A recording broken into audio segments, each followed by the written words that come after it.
Let's see how we can split a worksheet so that we can see two or more parts of it at the same time.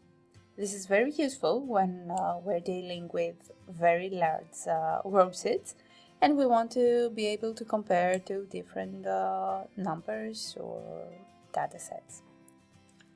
We select the 15th row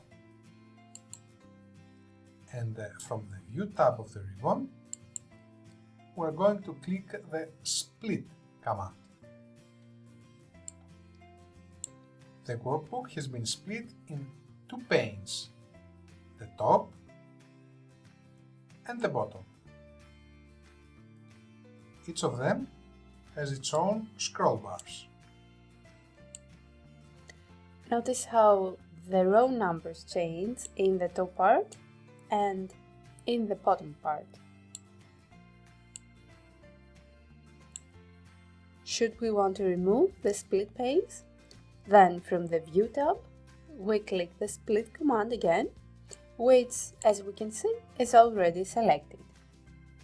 Then we are going to select the column F to split the worksheet in two vertical panes. Select column F and then from the View tab, we locate the window group and click on Split. This has split our worksheet in two panes. Notice how the column letters change on the left pane and on the right pane of the worksheet. Again, if we want to remove the two panes, we click on Split again.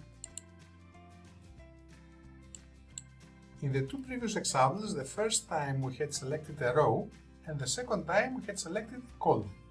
That's why our window was split in two panes, the top and the bottom one, or the left and the right one.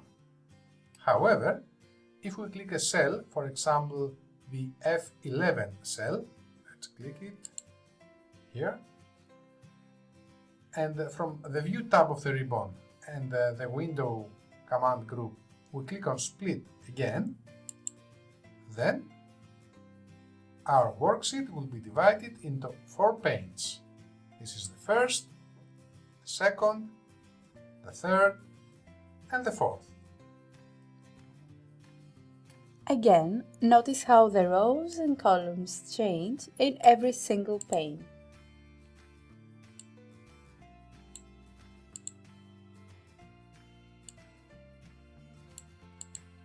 Should we want to remove the split panes? Then, from the View tab, we click on Split again. So, we have learned how to divide our worksheet whenever we want, quickly and easily.